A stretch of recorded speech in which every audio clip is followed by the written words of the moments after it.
Dear students, today we are doing a module on delegation and deconcentration.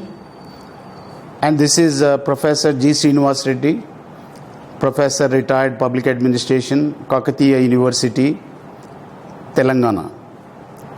Now, there are some cultural reasons that facilitate or that obstruct delegation. I think looking at India as a cultural cosmos, India is a country which has had a hierarchic social fabric wherein we had a Varna model under which authority was there with the upper caste, and in the caste system also authority is there with the upper caste, and also in the family system another form of culture that leads to excessive concentration of power is the patriarchy. In our society, men are more trusted than women for exercising powers. So patriarchy, caste system and hierarchic social formation of the country is one thing which is militating against delegation. But the modern tendency is for more and more delegation. I think the business world is a supreme example of high degree of delegation. And even these days, industry is talking about employee empowerment, where the power of taking decision, the authority to take decisions is shifted from higher level organizations to lower level organizations. Under these circumstances, what is becoming is a flat organization. Now the layers in the organization, the hierarchy in the organization is reduced so that the chief executive is closer to the seat of action, and the number of levels between the topmost officer and the lowest officer is reduced, so that in quick promotions the lower level functionary also can reach up to the top level. So this is what is happening in the business world, and the forces in favor of decentralization are building up in every polity, including Indian polity. And in Indian polity, there has been a lot of pressure for decentralization of the political decision making, administrative decision making. And one instance of administrative decentralization is the establishment of local government units, which for a very long time in India were operating as local administration units. For a very long time, they were not having the necessary powers. Actually, under the national extension scheme, there were blocks in the entire country, and the head of the block was a block development officer. There were administrative officers to support him in every important single functional area, and this was one example of deconcentration. It was not decentralization. With Balwant Rai Mehta committee, I think the Panchayat Raj institutions have entered an era of decentralization and devolution, and these Panchayat Raj institutions got original powers to exercise, but of course they were subjected to the control of the state governments. Now, as a result of 73rd and 74th Constitutional Amendment Acts, the original power has gone to local bodies, and this is what is known as devolution. 73rd and 74th Constitutional Amendment Acts are one good example of devolution, which is a concept closely related in the continuum of centralization to decentralization. So this has given some original powers to local units, and now perhaps we can call them as local government units. Earlier they were local administration units, as long as they were under the control of only bureaucracy. The officers were there, elected element was not there, and subsequently in the second phase of Panchayat Raj, elected element was there, but this element was under the mercy of the state governments. The state governments could allow them to function or stop them from functioning by not conducting elections periodically, or by appointing special officers who would exercise all the powers, and they were perpetually delaying elections. Now the 73rd, 74th Amendment Acts make it mandatory for the state governments to conduct quinquennial elections or elections every 5 years. And there are reservations for certain communities. I think this is another instrument of decentralization. Earlier, power was exercised mostly by the upper caste. Now, by compulsion, the lower castes are given a share in exercise of power. Not only that, the second gender, that is women, were also not exercising power. Now in Panchayat Raj institutions and municipal bodies, there are reservations for scheduled castes, scheduled tribes, and in certain states for OBCs, and there are also reservations for women. 1/3 of the seats are reserved for women. Now, this whole idea in decentralization is to ensure greater and greater participation. And it is said that the healthy democracy is one, the power is widely distributed. And distribution of power becomes possible through decentralization.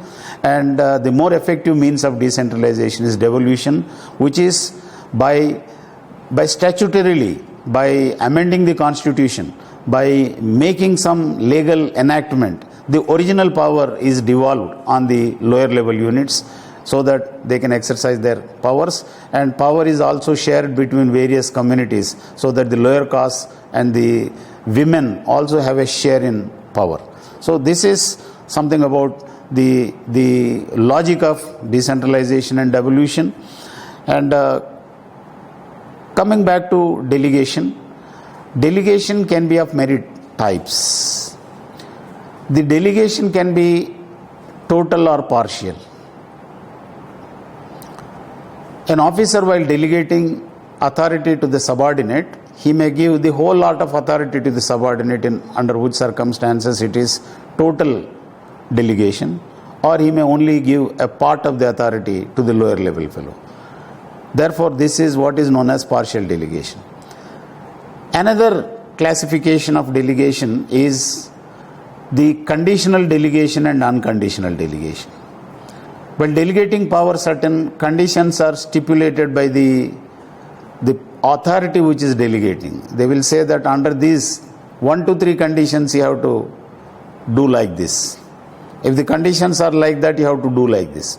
So you are trying to put some conditionalities for the exercise of authority, and if authority is given without such conditions, it is known as unconditional authority. Earlier I have also mentioned about the direction of delegation also. There can be vertical delegation or horizontal delegation. Vertical delegation is shift of authority from superior to subordinate. Horizontal delegation is shift of authority between two equals. And more often in government, the officers are given some additional powers, and the term that they use is additional charge. So and so is additional charge of something. This is also delegated. It's not an original power, and it's not going to be there permanently with him. And it is, I think, therefore in delegation, one important running thread of delegation is it is temporary transfer of authority, rather than it is not a transfer of responsibility. It is transfer of authority, not responsibility, and it can be in any direction. It can be conditional, it can be whole or partial. So these are some of the typologies of delegation. And before we conclude, I should say that delegation is an important principle of administration. An administrative system which does not respect delegation will suffer. The administrative system cannot discharge its responsibility. It cannot reach its goals. And absence of delegation leads to total concentration of authority. And total concentration of authority is undemocratic, untenable, and it leads to autocratic style of administration. And there may not be involvement of people in administration. So therefore, delegation is a necessity, and the officers, particularly the superior officers, should cultivate, I would say, the art and science of delegation. They have to delegate and watch the performance of subordinates. They have to help them to take more mature decisions by educating them, by telling them where they are going wrong, and patting them where they are going right. I think there is no escape from this. And a good administrator is, by definition, a good delegator. And a good delegator is one who gives delegation in a meaningful way. He should give delegation in such a way that the subordinate is facilitated from exercising authority. Sometimes you partially delegate and you meaninglessly delegate also. You delegate something which is impossible to do. So therefore, delegation has to be meaningful. It should be meaningful in the sense that the subordinate should be enabled to discharge that function comfortably and sincerely, not otherwise.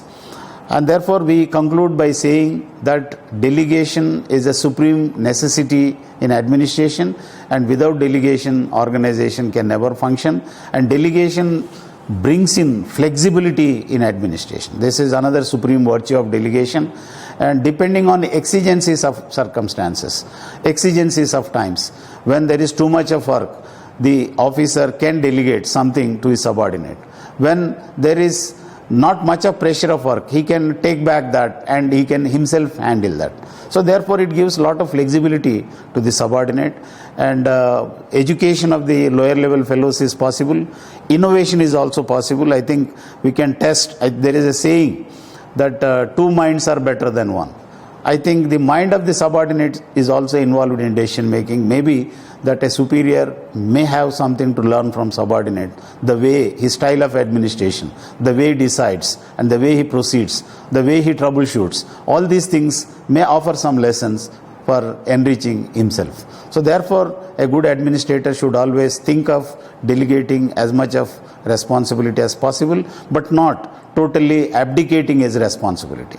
Responsibility is always with him, and there are occasions when officers will let down their subordinates, saying that I asked that fellow, he has not done it right, this is wrong. I think this is a bad tendency. When a function is delegated to the subordinate, the superior has to own all the failures of the subordinate, and that only inspires the confidence of the subordinate, because sometimes the subordinate is committing some mistakes genuinely. It's not deliberately that he is committing mistakes, and if he is by because of inexperience or immaturity is committing some mistakes, the superior should own up those mistakes to instill confidence in the subordinate, so that the subordinate also picks up courage and he does innovative ways. I think this is one problem. Innovation in administration is very poor in Indian administration. And therefore, to promote innovation, to promote flexibility, to promote training, to manage succession, delegation has multifold benefits. And one important problem of delegation is that sometimes some lax officers may delegate everything to the subordinates, and they reduce themselves to a position of inaction. This is also bad. I think one should never delegate completely.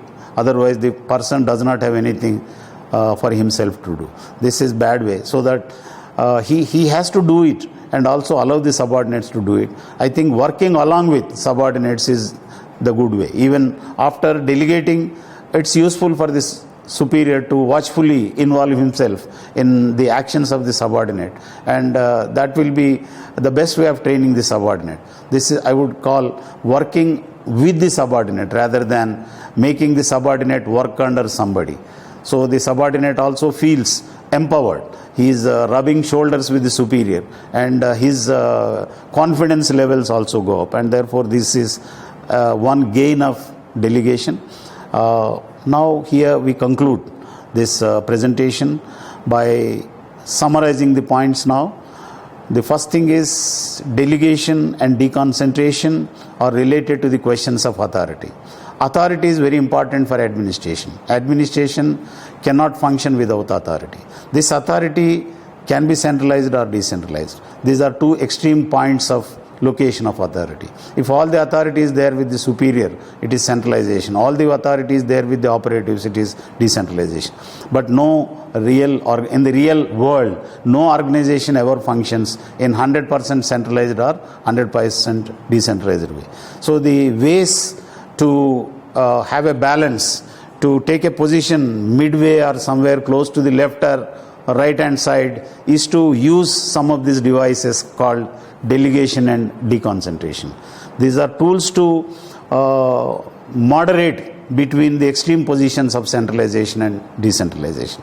I hope you have understood this, and if you have any further questions, I think you will get clarity of some of the questions that come to you by reading the text material and also following the PPT. And there are so many A lot of web-based information is there. I would advise you to go to that and get clarity on these issues. And I would also imagine situations. I'm sure some of you are already working in some organizations, public organizations or private organizations. Please do reflect on your own administrative realities. You're working, and were you ever delegated some responsibility by your superior? See how it worked and all, what you were doing, and how it helped you, or what were the problems you faced in the course of delegation.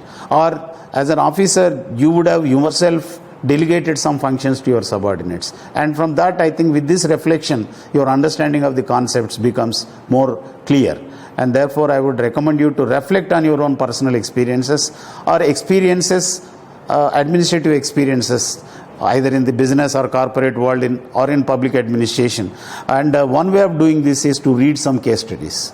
I would recommend you to go to some cases. There is a lot of case material. The Indian Institute of Public Administration has a lot of repository of case studies. I think they have their website, and there are so many websites which display case material. I think this case material will give you what are the real problems in delegation, deconcentration, centralization, decentralization. I think with these few advices, I would close my presentation and wish you all the best.